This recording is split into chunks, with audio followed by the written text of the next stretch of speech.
Bonsoir François Bayrou. Bonsoir. Merci d'être venu sur notre plateau. Vous êtes le président du MoDem, le maire de Pau. Vous avez déjeuné avec le président de la République dès le lendemain des élections. Vous lui avez parlé comme chef de parti hier à l'Élysée. Vous lui parlez régulièrement. Bon, nous, il nous a parlé ce soir. On a essayé de comprendre ce qu'il a dit, c'est-à-dire de quelle façon il avait pris acte de cette nouvelle donne politique qui était cette minorité pour la majorité sortante. Voilà. Alors, elle est majoritaire, mais très relative. Il a dit qu'il fallait gouverner et légiférer différemment, bâtir des compromis, écouter, respecter, mais pas rester dans l'immobilisme. Est-ce que ce n'est pas un peu flou, tout ça? Bon, c'est pas encore totalement précisé, on va dire. Donc, c'est flou. Et donc, qu'est-ce qu'il faut retenir de cette intervention? C'est le président de la République qui prend acte des résultats. Ça, c'est la première chose. Est-ce qu'il a fait assez d'autocritique sur sa personne ou sa manière de présider? Il y a des gens qui adorent les autocritiques, mais comme vous savez, je n'en suis pas. Je pense que très souvent, c'est de l'hypocrisie. On se bat la coupe en se couvrant la tête de cendre. Ça n'aurait pas été utile? Non, je pense que ce n'est pas le sujet. Les Français ont adressé à la nation tout entière, et au président de la République en particulier, et à tous les responsables politiques, un message qui pour moi est extrêmement clair: vous devez changer votre manière de gouverner. D'accord. Et ce que le président de la République a dit dans une phrase, j'imagine, précisée: nous devons légiférer et gouverner autrement. Alors ça n'est pas seulement des mots pour moi. Je ne crois pas qu'on puisse continuer comme ça. J'ai déjà eu l'occasion de vous le dire à ce micro. Je pense qu'on se tromperait à vouloir édulcorer le message. C'est ce qu'il fait là? Non, il prend acte. Dites franchement ce que vous pensez. Et il a Non, mais je veux dire, voilà, vous dites et on gagnerait à ne pas édulcorer le message. Donc est-ce que ça veut dire qu'il édulcore le message? Je dis toujours très précisément ce que je pense. Parce que c'est le seul moyen d'avoir un peu d'authenticité. Je dis qu'il faut changer le rapport entre les gouvernants et le peuple, des citoyens. Je pense qu'il faut changer la manière dont on se comporte quand on est au pouvoir. Je pense qu'au lieu de décider et de faire appliquer, ou de décider de telle ou telle réforme, et de penser que ceux qui doivent la voter vont la voter d'un bloc, aveuglément, il faut au contraire bâtir ces réformes, les construire avec eux sans leur demander de renier leur identité. C'est ce que j'avais appelé, en sortant de l'Élysée hier, s'approcher au plus près possible de l'union nationale. Pourquoi j'ai dit au plus près possible? Parce que je sais bien que c'est impossible. Oui, parce qu'aujourd'hui, vous avez dit qu'il n'y a pas d'union nationale possible. Et non. Lui aussi, il l'a dit, le président, il l'a dit aussi, il n'y a pas d'union nationale. Alors, peut-être on peut expliquer les mots. Union nationale, qu'est-ce que ça veut dire? Ça veut dire que toutes les forces politiques, dans un contexte de guerre, par exemple, disent on va se mettre toutes ensemble pour essayer de faire quelque chose de bien. Ça, c'est l'union nationale. Et donc ça voudrait dire avec la France insoumise, avec le Rassemblement national, et ça vous dites c'est exclu. Et pas seulement avec elle, mais par exemple LR n'a pas du tout l'intention d'entrer, j'ai l'impression, d'entrer dans un contrat de gouvernement parce qu'ils se sont fait élire dans l'opposition. Pourquoi peut-on imaginer leur demander d'entrer dans la majorité? L'idée qu'il suffit de recréer la majorité qui n'a pas été donnée par les électeurs est une idée que moi je ne crois pas possible. Donc vous dites que Emmanuel Macron se trompe là aujourd'hui. Non, n'essayez pas de mettre le feu entre nous. Il se trouve que ce sont des sujets dont je parle très souvent. Mais ça veut dire qu'il n'a pas entendu le message? Non, je pense qu'il a parfaitement entendu le message. Et que ce qu'il en a dit sur 2 ou 3 sujets, les fractures du pays, le fait qu'il va falloir désormais chercher des compromis, et le fait qu'on doit légiférer et gouverner autrement, ce sont des mots qui ont été choisis, j'imagine,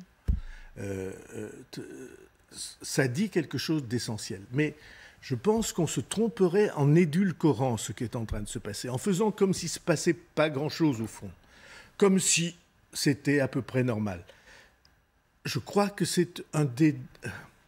une des dernières chances offertes pour qu'on ressaisisse la situation et qu'on essaie de manifester par l'attitude, par le style, par la présence, par la manière d'être, que les Français ont été entendus. Alors attendez, parce que quand moi je vous entends, j'entends une critique du macronisme.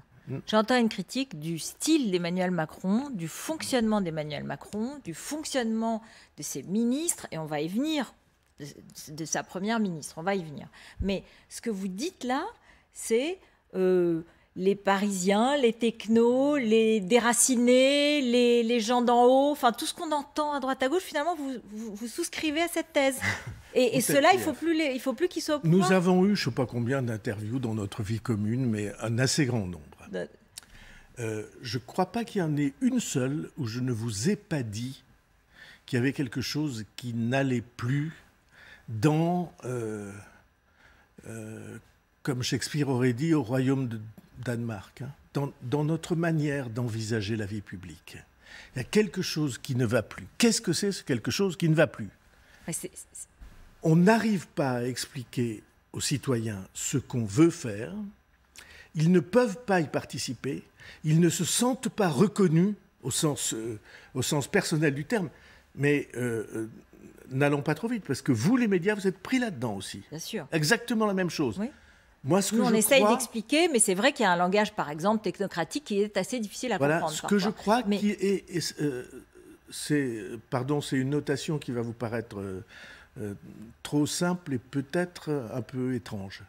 Je pense qu'il y a un face-à-face entre ceux qui sont d'un côté de l'écran et ceux qui sont de l'autre côté. Et que le langage des uns, la parole des uns, n'est plus comprise par les autres. Tant qu'on ne se rendra pas compte que ce qui est en cause, ce qui est gravement en cause dans le résultat de ces élections, mais dans l'abstention, ce qui est gravement en cause, c'est la manière dont nous exerçons le pouvoir. Est-ce que ce que vous dites, est-ce que c'est pas ce qui est gravement en cause, c'est que nous, Modem, nous ne sommes pas au pouvoir suffisamment, ou que moi, François Bayrou, je ne suis pas le Premier ministre? Ceci est ridicule, d'accord? Parce que il se trouve que je me suis présenté 3 fois à l'élection présidentielle. Excusez-moi, je ne suis pas à demander des places ou des avantages. Les avantages ou les places, je les gagne, mais je ne les quémande pas. Donc, de ce point de vue-là, soyons certains. Vous ne vous rendez pas compte.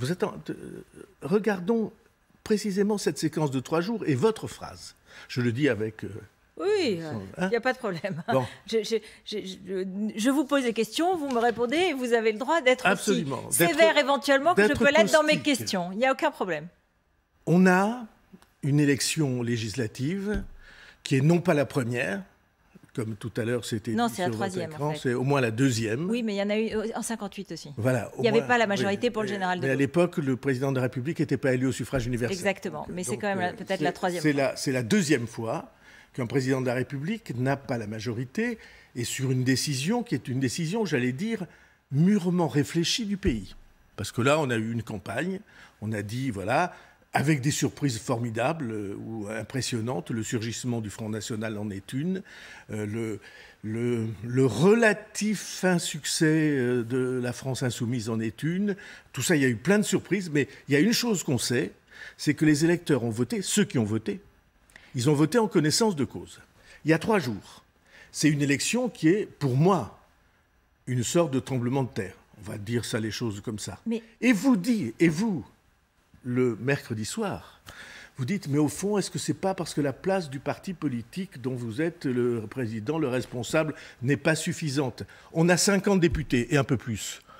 Bon, franchement, il y a beaucoup de gens qui voudraient être là.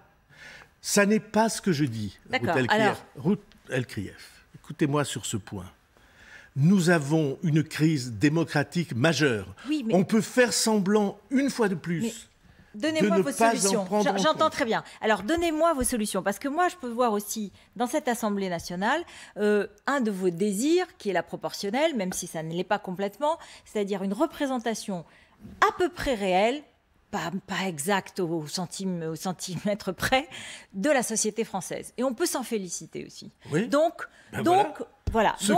Oui, mais ce que précisément, donc qu'est-ce que vous voulez faire de plus maintenant? Concrètement, qu'est-ce qu'il faudrait faire? Je suis en train de faire. C'est-à-dire, les Français ont enfin obtenu le pluralisme parlementaire qu'ils attendaient. Oui. Alors le chemin a été un peu compliqué, un peu bizarre. Ils sont arrivés à ce résultat par un scrutin majoritaire étrange, parce que s'il y avait eu la proportionnelle, chacune des forces de gauche se serait présentée sous ses couleurs. Et donc le dialogue aurait été plus simple, et peut-être on aurait eu des manifestations de cet ordre à droite aussi. Et ça aurait été plus clair. Mais mettons ça de côté. Je pense qu'il faut qu'on sorte de l'idée que les décisions sont prises dans un lieu unique et ensuite adoptées quasi automatiquement. C'est ça qu'on dit quand on dit on va faire une majorité, celle-là, ou une plus large. Moi, je pense que la construction des décisions doit se faire en tenant compte des différentes sensibilités, en tenant compte. Donc vous remettez le programme présidentiel? Oui. Pourquoi pas? Les gouvernements sont là pour ça. Je pense, je crois que j'ai dit même à votre micro, mon idéal d'institution, c'est un président fort, il est élu au suffrage universel. Un gouvernement fort et un parlement fort. Le parlement fort, on l'a. Oui. Maintenant, il est, disons, un parlement indocile. Et c'est très bien que les parlements soient indociles. Et un gouvernement fort. Et pour l'instant, la perception... Fort, ça veut dire autonome par rapport au président, en quelque sorte, autonome politiquement, autonome d'une... Il ne peut pas être indépendant du président, puisqu'il est nommé par lui. Oui. Mais le président le nomme pour qu'il soit en situation de responsabilité, pour qu'il propose, lui. Vous vous souvenez du texte de la Constitution, l'article 20, qui dit le gouvernement détermine et conduit la politique de la nation. Et moi, je trouve très bien, c'est des discussions qu'on a très souvent avec le président de la République en dehors de tout contexte. Je trouve très bien qu'on ait deux sources de légitimité, le président et le gouvernement. Et cette fois-ci, je pense nécessaire qu'on change le logiciel sur ces sujets. Donc, c'est pas des petites choses médiocres dans lesquelles nous sommes. C'est pas des questions de marchandage. Non, mais alors... Nous sommes dans une conception différente des institutions, dans laquelle, moi, je crois pas du tout à l'idée qu'on va faire un pacte de gouvernement avec les formations politiques qui ont été élues dans l'opposition.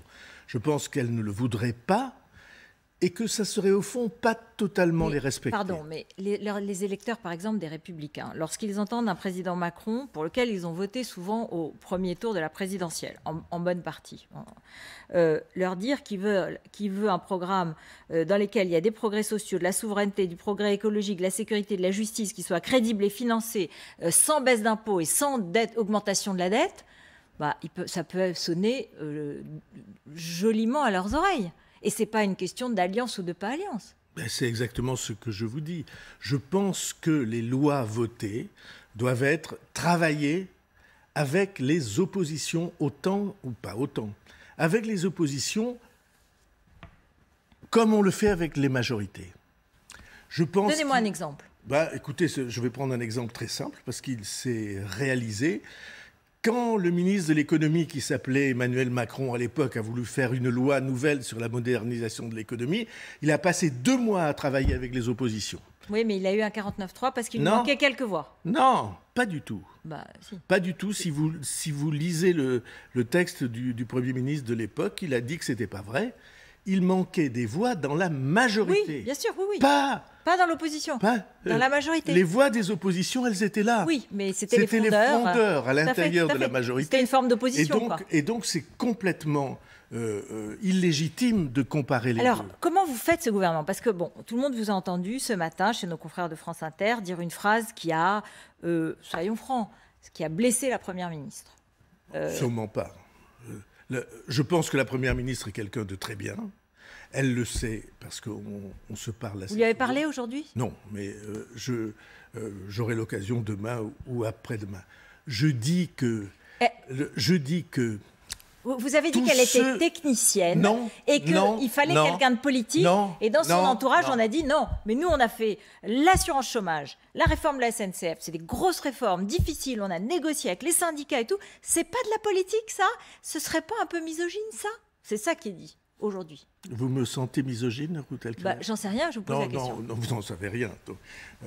Donc cette attaque n'est pas... C'est pas une attaque, c'est une question et je vous rapporte ce qui a été dit aujourd'hui. Oui, moi je dis que l'idée qu'on ne change rien dans la manière de gouverner est contradictoire avec le message que les Français ont envoyé. Donc il faut changer de Premier ministre? Non, je ne dis pas ça. Je dis qu'il faut changer la manière de gouverner, que ça n'est pas seulement une adaptation qu'on est en train de faire. Je dis, peut-être je suis minoritaire, j'accepte de l'être, j'ai souvent été.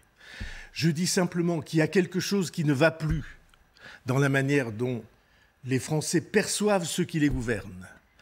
Parce qu'ils ne sentent pas suffisamment ils se sentent pas suffisamment reconnus, ils ne sentent pas suffisamment d'empathie, comme on dit, c'est-à-dire le partage des sentiments. Donc, il fallait leur parler autrement tout à l'heure. Le président aurait dû leur dire, je vous ai compris, j'ai entendu que vous vouliez le SMIC à 1 500 €, j'ai entendu que vous ne vouliez pas la retraite à 65 ans. Je ne crois rien de tout ça. Je pense que les Français sont très loin d'être complètement aveugles en face des problèmes du pays. Je ne crois pas qu'ils croient aux solutions miracles. Je ne crois pas qu'ils pensent que les gouvernants ont des baguettes magiques. Je ne crois pas qu'ils pensent qu'il suffit d'ajouter des zéros au chèque pour que tout se passe très bien. Je ne crois rien de tout ça. Je pense simplement qu'il faut prendre au sérieux les messages qui sont envoyés. Et prendre au sérieux les messages qu'ils ont envoyés, selon moi, c'est essayer de composer différemment les équipes gouvernementales, d'essayer de mieux représenter les sensibilités différentes. Par exemple, avoir des personnalités venues d'autres univers que la politique pure. Exactement, mais pas seulement d'autres univers. Des académiciens, des intellectuels, par exemple, mais pas seulement. Je sais pas, ou d'autres univers, des agriculteurs. D'autres univers politiques que la majorité pure. Sortir de l'entre-soi, qui est un entre-soi de manière d'être. Je dis ça, c'est des gens que j'aime bien. On vit depuis longtemps ensemble, je partage leur... Ils sont doués souvent, intelligents souvent. La France ne comprend plus ses gouvernants. Vous entendez ça? Pardon de le dire avec un peu de véhémence ou trop de véhémence. Là, les députés viennent d'être élus et les ministres qui ont été battus vont quitter ce gouvernement. Eh bien, Ruth Elkrief, alors il n'y a pas de problème. Non, je comprends. Je vous donne acte. Je voudrais comprendre comment concrètement... Vous êtes une des plus grandes journalistes françaises. Vous êtes gentil. Mais c'est la vérité. Mais on peut bien accepter ça. Non, je voudrais comprendre concrètement ce que vous attendez. Je veux dire justement parce que pour que les Français le comprennent de façon simple, pas de... Enfin voilà. J'ai envie de vous retourner le compliment, c'est-à-dire dites les choses clairement. Vous trouvez que je ne dis pas clairement? Non, j'attends quelque chose d'encore plus clair. La Première ministre, elle n'est pas assez politique, vous l'avez dit ce matin. Non, donc, je n'ai pas dit ça. J'ai dit qu'il fallait un gouvernement moins technique et plus politique. Plus politique au sens de je prends entre mes mains les attentes, le profond de ce que les citoyens voudraient et attendent. On peut continuer comme ça. On ira d'accident en accident. Comme cette émission est enregistrée, vous aurez définitivement ça dans vos archives. On ira d'accident en accident. Le monde politique, il fonctionne toujours pareil. Il y a des élections, il y a un accident électoral. Le soir de l'accident, il dit oui, quand même, on vient de prendre une baigne sérieuse. Le lendemain, ils en parlent encore. 2 jours après, c'est fini. Et on recommence comme avant. On a tort de recommencer comme avant. Alors, qu'est-ce qu'on fait vendredi? Parce que le président, il a donné rendez-vous vendredi. Voilà ce que je dis en tant que citoyen et en tant que responsable politique, en tout cas. Donc on change le langage. On change le langage et on parle plus clairement et plus franchement aux Français, comme ils parlent eux tous les jours. Et je vais vous pas dire, comme ils parlent non mais c'est pas vulgaire, au contraire. Voilà. C'est-à-dire de façon claire de façon claire, non vulgaire. Non mais bien sûr. Et c'est ce que non affecté. Et c'est ce que nous essayons de faire. D'accord. Et c'est ce que nous essayons de faire dans les médias. Et moi, je trouve que voilà, c'est aussi simple comme si nous parlions à des proches et pour que les choses soient claires. Et avec respect, évidemment. Bon. Mais après, OK, très bien. Et ensuite, qu'est-ce qu'on fait? Ensuite, le gouvernement devient lui-même le rédacteur des propositions et des projets de loi qu'il discute avec les différentes sensibilités préalablement. Donc, il s'autonomise par rapport au président. Oui. Donc, ça veut dire qu'il y a l'Élysée, puis de l'autre côté de la Seine, il y a Matignon et il y a un gouvernement, et en fait, il y a un pouvoir partagé. C'est pas partagé. Le général de Gaulle a dit une fois pour toutes ce qu'il en était. Il dit, nous allons enlever l'exécutif, la décision politique, aux manœuvres parlementaires. Le président de la République composera le gouvernement en tenant compte des nuances de l'Assemblée nationale. Il tient compte des nuances de l'Assemblée nationale.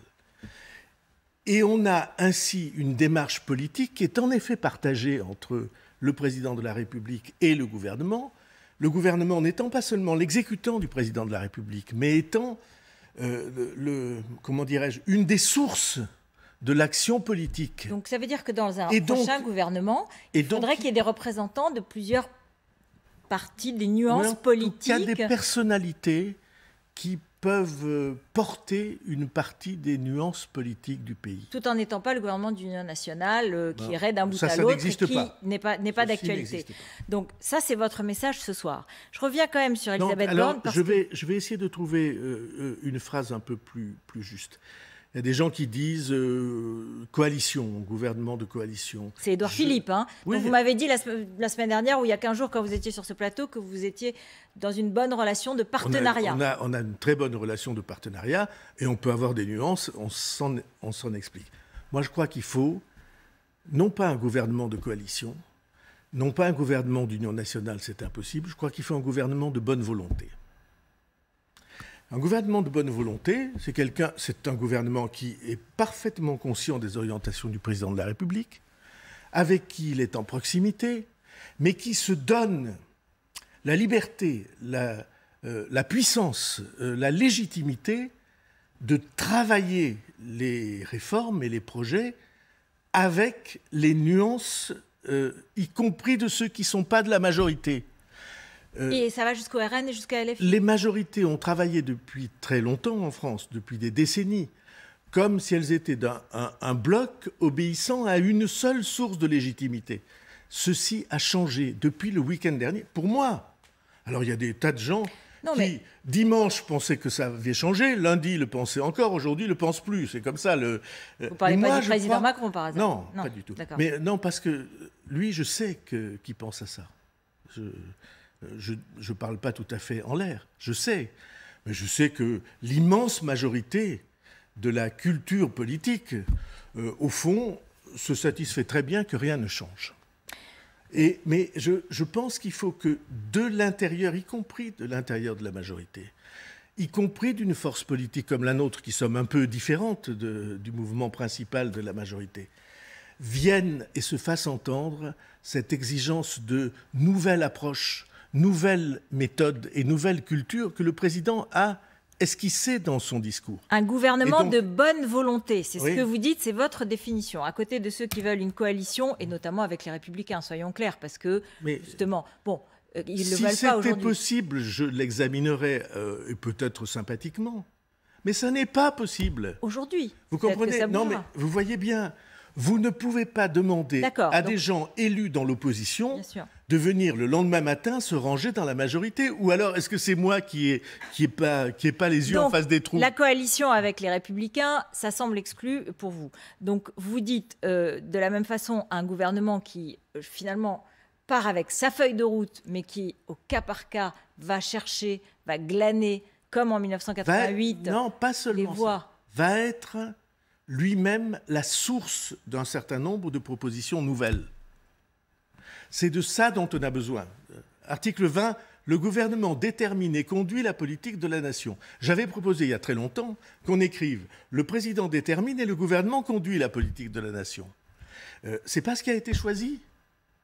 Au fond, on a besoin des trois pôles forts, le président fort, le Parlement fort et le gouvernement fort. Et ce qui manque aujourd'hui, c'est un gouvernement fort. C'est que le gouvernement soit considéré par tout le monde comme fort, par les forces parlementaires avec qui il dialogue. Et donc, est-ce que vous demandez un changement de Premier ministre? Parce que est-ce que vous considérez que la Première ministre est assez forte et ce gouvernement est assez fort? Reprendre mes déclarations, j'ai dit, comme quelqu'un qui estime la Ve République, c'est au président de la République d'en décider. Là, il va se lancer dans son épisode européen d'abord, ensuite international, OTAN et G7.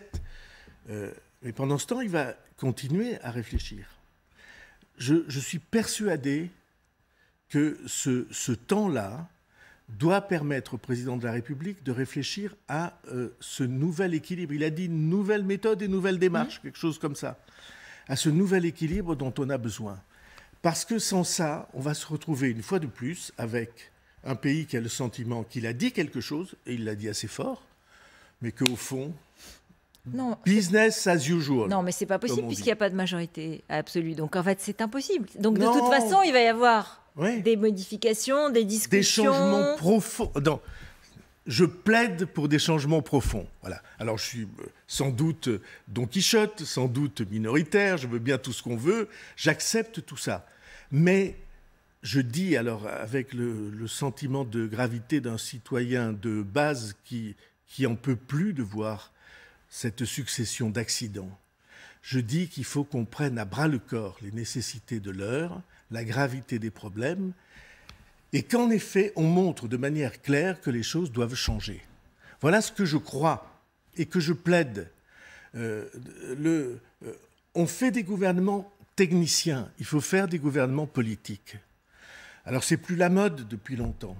On croit que donc avec des élus locaux, dans les dossiers. Avec des élus locaux, avec des... Il y en a déjà. Avec des expériences de vie différentes, il n'y en a plus pas beaucoup. Assez.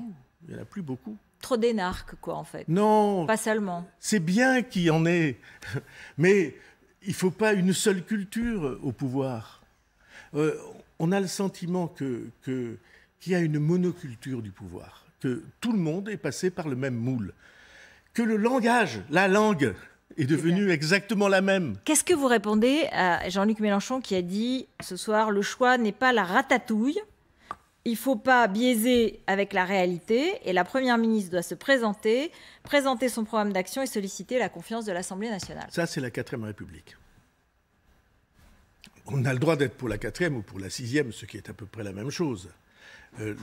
Ça n'est pas l'élection législative qui fait le gouvernement. C'est le président de la République qui fait le gouvernement.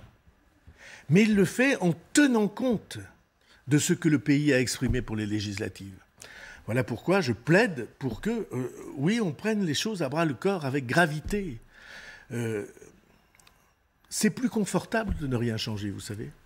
C'est ce qui s'est passé ce soir? C'est ce qui va se passer? Non, il y a dans la déclaration du président de la République des éléments qui sont des éléments de changement fort. Est-ce qu'ils vont porter Moi, je le souhaite. Je le dis je le lui ai dit sans biaiser, parce que après tout, c'est notre responsabilité. Vous êtes alliés et vous restez alliés. Alliés en confiance, assez amicaux, je crois, et francs dans le langage. Donc, vous demandez à voir et vous attendez de voir, quoi, quand même. Non, je pense que les jours qui s'ouvrent, ou que le discours de ce soir ne doit pas être considéré comme la clôture d'un cycle, mais comme l'ouverture d'un cycle. Mais il peut y avoir une situation dans laquelle vous rompriez cette alliance? Non, c'est pas ce que je dis. Je n'ai pas l'habitude de changer d'avis tous les 4 matins. Mais je pense que, même si c'est inconfortable, il doit y avoir, y compris dans la majorité des gens, qui soutiennent la nécessité de prendre au sérieux ce que les Français ont dit. Au sérieux.